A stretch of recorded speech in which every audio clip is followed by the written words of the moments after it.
Merhaba sevgili seyirciler, İrhanoğlu'nun penceresine hoş geldiniz. Sizleri esenliyorum ve selamlıyorum. Yepyeni bir videoyla, programla karşınızdayım.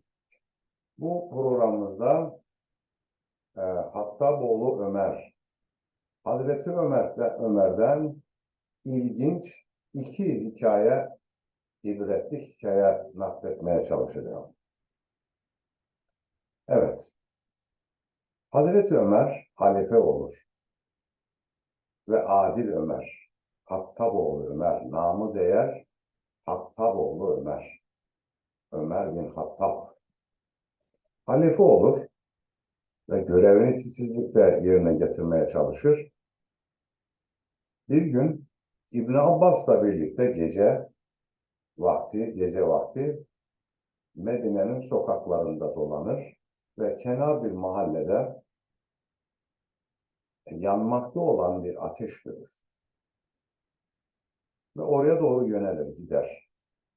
Bakar ki yaşlı bir kadın ve çocuklar etrafında bağırışıp çığırışıp duruyorlar. İyice yaklaşır ve yaşlı olan kadına der ki, ne yapıyorsun? Kadın ona der ki, görmüyor musun? Görüyorum diyor, tencerenin içerisinde su ve taş var diyor. Ne yapayım diyor, çocukları avutmaya çalışıyorum. Onlar da etrafında dolaşıp duruyorlar. Hapişecek diye onları oyalamaya çalışıyorum der. Halife Ömer der ki, peki siz bu durumunuzu Halife Ömer'e bildirmediniz mi? Yaşlı kadın ona der ki, bildirmem mi gerekiyor?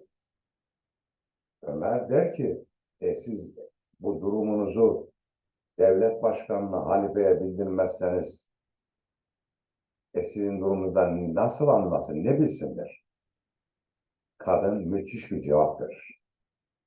Madem ki halimizi bilmeyecekti, o zaman ne diye halife seçildi, devlet başkanı seçildiler?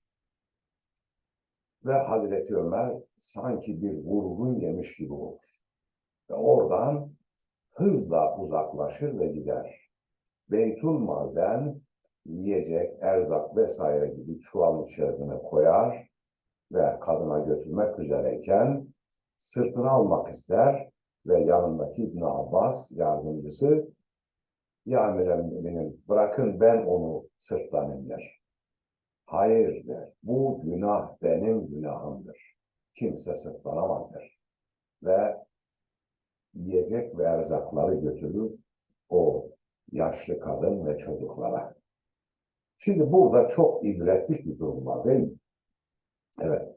Bir devlet başkanı, yönetici mutlaka yönetilenlerin içerisinde zayıf olanlar vardır, güçlü olanlar da vardır, zengin olanlar vardır, fakir, fukara, yoksul, garip kuramı olanlar vardır. Devleti yöneten insanların, milleti ve toplumu yöneten insanların kesinlikle o toplumun içerisindeki zayıf, garip, gurabaları, fakir fukaraları, güçsüzleri, zayıfları görmek, bilmek durumundadır. Bunu bildiği takdirde gerçekten büyük bir emaneti üstlenmiş ve o büyük bir emanetle yerine getirirken büyük bir sınav vermiş olur. İkinci ibretlik olan hikaye de şudur. Yine bir gün e, Ömer bin Hattab, yani Halife Ömer, Hazreti Ömer gece vakti yine çıkar teftişe. Medine'nin uzak sokaklarından ileride bir ışıklı ev görür. Yani ışığı sönmemiş ev görür. Zira gece geç saattir, bütün herkes e, uyumaktadır, istirahattedir. Ama bir ışık yanıyor mahalle, semtte. Onu görür ve yaklaştıkça oradan oyun, eğlence sesleri de gelir. Halife Ömer, tamam ben Şimdi senin canını yaktım der.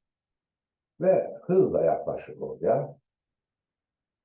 Halife Ömer bakar ki oyun ve eğlence içeride tertip ediliyor. Dışarıdan ses geliyor. Ve kapıdan içeri girmek istemiyor. Ve bacadan yani yukarıdan aşağı inmek ister. Yanındaki yardımcısı uyarır onu. Evet, yardımcısı uyar. De ki, ya emir-el-müminin yanlış yapıyorsunuz. Kapıyı çalmamız gerekir.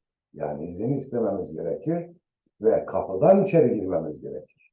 Halife Ömer der ki, iyi de kapıyı çalarsak diyor, adamı suçüstü yakalayamayız. Şu anda o cürüm işlemektedir, suç işlemektedir. Ben onu suç işlerken suçüstü yapmak istiyorum yani delillendirmek istiyorum der. Hazreti Ömer de kendince haklıdır ama yanındaki yardımcı sözü de doğrudur. Ve derken bacadan aşağı içeriye iner. İnince evin sahibi destur, destur der. Böyle izinsiz, selamsız, sabahsız, kapı çalmadan içeri mi girilir der. Sizi yakaladım, siz burada günah işliyorsunuz, cürüm işliyorsunuz, suç işliyorsunuz der Halife Ömer. Adam ev sahibi der ki, ya emir-el-müminin, ben bir suç, bir günah, bir cürüm işledim. Yani oyun ve eğlence ama siz birkaç günahı birden işlediniz. Neymiş o der? Der ki Allah evlere girerken kesinlikle izin isteyin, selam verin, izin isteyin, öyle girin der. Ama sen izin istemeden, izinsiz bir şekilde pencereden girdin, yukarıdan girdin içeri der. Böylece bir suç işlemiş oldunuz. Kur'an'a aykırı bir davranışta bulunmuş oldunuz der. Sonra Allah ayıpları örtün der. Bu kendime göre bir ayıp. Kamuya yönelik bir ayıp değil ki, bir kusur, bir cürüm değil ki. Ben kendimce eğleniyordum. Dolayısıyla da siz ayıplarımızı deşifre ettiniz, faş etmiş oldunuz. Böylece başka bir günah da işlemiş oldunuz. 3, işte şu derken Halife Ömer durumu anlamıştır. Yanındaki yardımcısına der ki, haydi buradan uzaklaşıp gidelim. Zira adam bizi suçlu çıkaracaklar. Evet, başka programda buluşmak üzere. İnşallah anlaşılmıştır mesajımız. Yani tarih olan anlar, buradan çıkarılacak dersler ve kıssalar vardır. Lütfen kanalıma abone olmayı unutmayınız. Bir başka programda buluşmak üzere. Hoşça kalın. Hoşça kalın değerli kardeşlerim. Dostça kalın.